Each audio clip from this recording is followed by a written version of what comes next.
रात्री मी आणि माझी सासू दोघेच शेतावर होतो. मोबाईलला नेटवर्क नव्हतं, आजूबाजूला काळाकुट्ट अंधार होता आणि अचानक उसाच्या शेतातून कोणीतरी चालत येत असल्याचा आवाज ऐकू आला. त्या क्षणी आम्हाला वाटलं, कदाचित आज आपण घरी परतूच शकणार नाही. माझं नाव रोहित. लग्नाला 2 वर्ष झाली होती. माझी पत्नी स्नेहा आणि मी गावात राहत होतो. आमचं कुटुंब शेतीवर अवलंबून होतं. सासरे अनुभवी शेतकरी होते, तर माझी सासू शारदाबाई दिवसभर शेतात राबणारी, शांत आणि धीराची स्त्री होती.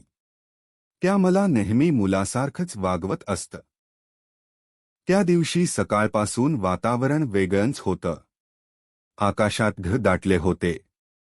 हवामान खात्याने जोरदार पावसाचा इशारा दिला होता. पण त्याच दिवशी वीज मिळणार असल्याने शेताला पाणी देणं खूप गरजेचं होतं. गावापासून शेत साधारण 2 किलोमीटर अंतरावर होतं. रस्त्याच्या दोन्ही बाजूला उसाची उंच शेती होती. वारा वाढत होता आणि झाडांची सळसळ वातावरणाला आणखी गंभीर बनवत होती. शेतात पोहोचल्यावर मोटार सुरू केली. पाणी पाटातून वाहू लागलं. मी पाणी योग्य दिशेने वळवत होतो, तर सासू दुसऱ्या बाजूला बांध तपासत होत्या. अचानक विजांचा कडकडाट झाला. काही क्षणांतच मुसळधार पाऊस सुरू झाला. आम्ही जवळच्या लहानशा शेडमध्ये आसरा घेतला.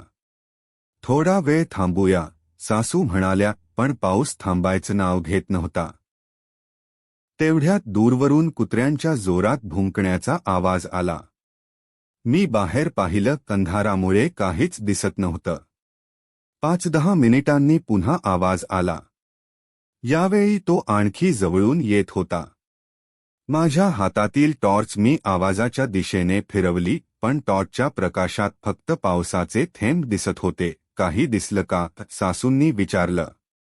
नाही, पण कुणीतरी आहे असं वाटतंय. त्यांनी शांत राहायला सांगितलं. थोड्याच वेळात मोटार अचानक बंद पडली. संपूर्ण शेतात शांतता पसरली. आता फक्त पावसाचा आवाज आणि वाऱ्याची शीळ ऐकू येत होती. मी मोटारजवळ गेलो.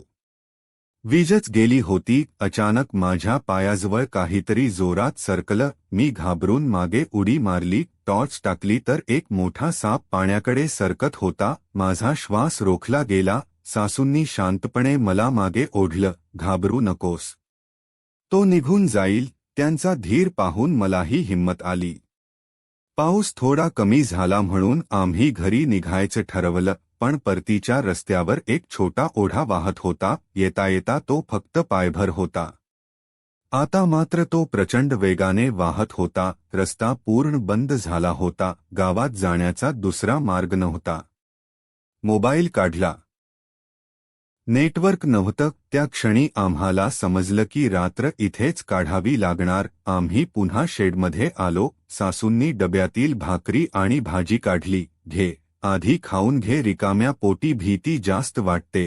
त्या संकटातही त्यांनी माझी काळजी घेतली. मी हसत म्हणालो, आई, तुम्ही खरंच धाडसी आहात. त्या हसल्या. शेतकरी घाबरून चालत नाही बाळा. निसर्गाशी लढायचं शिकावं लागतं.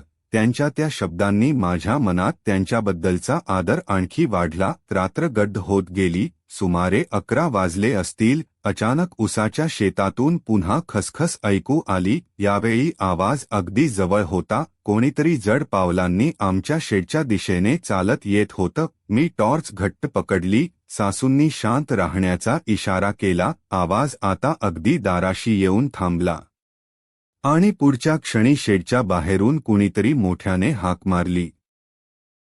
कोणी आहे का आत? क्षणभर माझ्या छातीत धडधड सुरू झाली. मी टॉर्च हातात घेतली आणि सावधपणे शेडच्या दाराजवळ गेलो.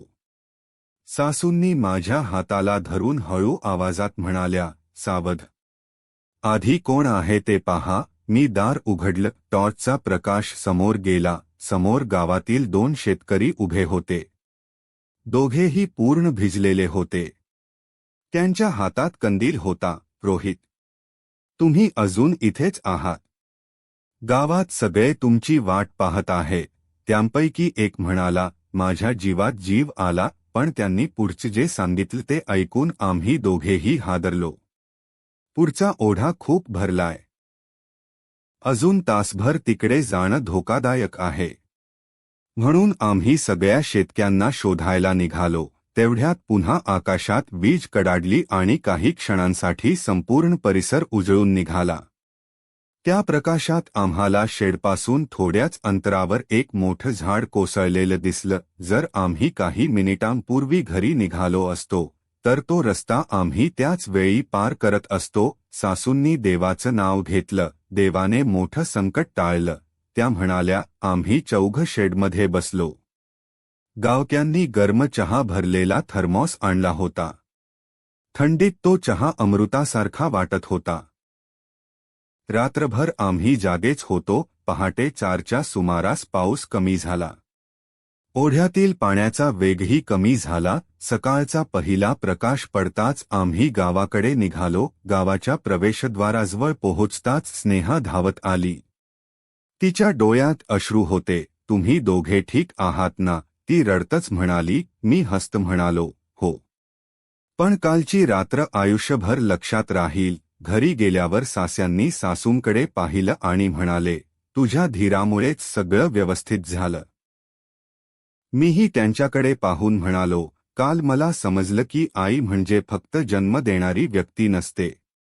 संकटात धीर देणारी, योग्य निर्णय घेणारी आणि स्वतःपेक्षा दुसऱ्याचा विचार करणारी व्यक्तीही आईच असते. सासूंच्या डोळ्यात आनंदाश्रू आले. त्या दिवसानंतर माझ्या आणि त्यांच्या नात्यातला आदर आणखी वाढला. काही दिवसांनी आम्ही पुन्हा त्याच शेतात गेलो.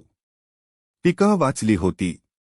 मेहनत वाया गेली नव्हती. मी त्या शेडकडे पाहत उभा राहिलो. एका रात्रीने मला खूप मोठा धडा शिकवला होता. धैर्य म्हणजे भीती नसणं नाही.